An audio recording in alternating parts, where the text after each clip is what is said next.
গভীর সমুদ্রের নিচে এই কাজটি পদে পদে আছে মৃত্যু ভয়। যে কোনো মুহূর্তে পানির তলায় দুর্ঘটনা হতে পারে প্রাণহানি।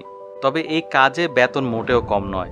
বাংলাদেশি টাকায় বছরে ৬৫ লাখ থেকে শুরু করে ১ কোটি টাকা পর্যন্ত আয় করা সম্ভব, শুধুমাত্র বিশাল সাইজের জাহাজের তলা পরিষ্কার করে। বছরের পর বছর ধরে বিশাল বিশাল সব জাহাজ পানিতে থাকায় জাহাজের তলায় ধীরে ধীরে জমতে থাকে নানা রকম শৈবাল, শামুক সহ অন্যান্য সামুদ্রিক অণুজীব।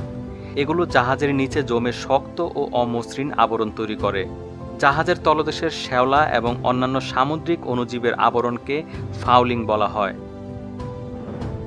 জাহাজের তলায় এসব জমে থাকলে চলার সময় পানির বাধা বৃদ্ধি পায় এবং জ্বালানির খরচও বেড়ে যায়।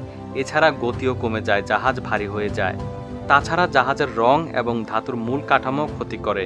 তাই ১২ থেকে ১৮ মাস অন্তর জাহাজের তলা পরিষ্কার করতে হয়। দুইভাবে এই কাজটি করা যায়, পানির নিচে ও পানির উপরে। তবে ড্রাইডকে জাহাজ পরিষ্কার করা অত্যন্ত ব্যয়বহুল। পানির উপরে ড্রাইডকে কাজটি করতে প্রয়োজন বাংলাদেশি টাকায় ১৮ থেকে ২০ কোটি টাকা। তাছাড়া প্রায় সপ্তাহ খানেক জাহাজগুলোকে অলস বসে থাকতে হয় ডাঙায়, ফলে আর্থিক ক্ষতিও হয়। তাই বেশিরভাগ জাহাজ মালিক টাকা বাঁচানোর জন্য ডাইভার বা ডুবুরি দিয়েই কাজটি করাতে হয়। বেশিরভাগ জাহাজ মালিক টাকা বাঁচানোর জন্য ডাইভার বা ডুবুরি দিয়েই কাজটি করাতে চান। এতে সময় কম লাগার পাশাপাশি খরচও কম হয়। প্রক্রিয়াটিকে শিপস হাসব্যান্ডি বলা হয়।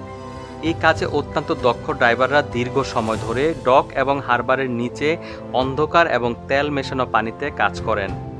তাদের কাজগুলি অত্যন্ত বিপজ্জনক ও সময় সাপেক্ষ। পরিষ্কারের কাজে ব্যবহার করা হয় শক্তিশালী ঘূর্ণায়মান ব্রাশ। মাঝে মাঝে পরিষ্কারের কাজে আরও ব্যবহার করা হয় উচ্চচাপের পানি। ওয়াটার জেটিং পানির নিচে বা ডাঙায় উভয় সময় কাজ করা যায়। এটি দ্রুত এবং কার্যকর পদ্ধতি, তবে এটি কিছু ক্ষেত্রে জাহাজের তলার ক্ষতিও করতে পারে। কিছু জাহাজের তলদেশ পানির অনেক নিচ পর্যন্ত পৌঁছায়। এমন ক্ষেত্রে স্যাচুরেশন ডাইভারদের ব্যবহার করা হয়। তারা ১৫ থেকে ২০ ফুট লম্বা একটি চেম্বার থেকে কাজ করেন, যার অভ্যন্তরীণ চাপ সমুদ্রের তলের প্রবল চাপের সমান হয়। স্যাচুরেশন ডাইভাররা প্রায় ২৮ দিন পর্যন্ত এই চেম্বারে বসবাস করতে পারেন, হিলিয়াম এবং অক্সিজেনের মিশ্রণ থেকে শ্বাস নিয়ে। পানির নিচে জাহাজ পরিষ্কারের কাজে থেকে যায় নানা রকম ত্রুটি। মাঝে ডুবুরিদের করুণ মৃত্যু হয় অত্যন্ত ঝুঁকিপূর্ণ এই কাজে। তাই বর্তমানে ব্যবহার করা হচ্ছে রোবট।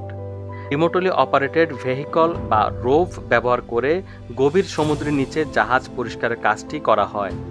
রোবট অপারেটরদের এই জটিল যন্ত্রপাতি চালানোর জন্য কঠোর প্রশিক্ষণ প্রয়োজন হয়। বর্তমানে জাহাজের তলা পরিষ্কারের কাজ স্বয়ংক্রিয় এবং পরিবেশ বান্ধব হয়ে উঠেছে। হাল পরিষ্কার করার সময় তামা এবং দস্তার মতো ক্ষতিকর যৌগগুলি পানিতে চলে যায়, যা পরিবেশের উপর নেতিবাচক প্রভাব ফেলে।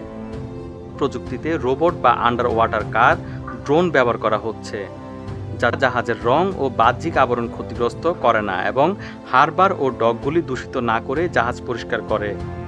পানির নিচে জাহাজের হাল এবং তলদেশ পরিষ্কার করা অত্যন্ত ঝুঁকিপূর্ণ, তবুও এটি বৈশ্বিক সামুদ্রিক পরিবহন ব্যবস্থার জন্য অত্যন্ত গুরুত্বপূর্ণ। তাই কোটি টাকার এই শিল্পের জন্য নিবেদিত প্রাণ ডাইভারদের জন্য কাজটি নিরাপদ এবং সহজ করার জন্য নতুন প্রযুক্তি উন্নয়নে আরও বেশি গবেষণা হওয়া উচিত। ভিডিওটি ভালো লাগলে লাইক, কমেন্ট, শেয়ার দিতে ভুলবেন না। দেখা হচ্ছে পরে কোনো ভিডিওতে। সে পর্যন্ত ভালো থাকবেন। টাটা।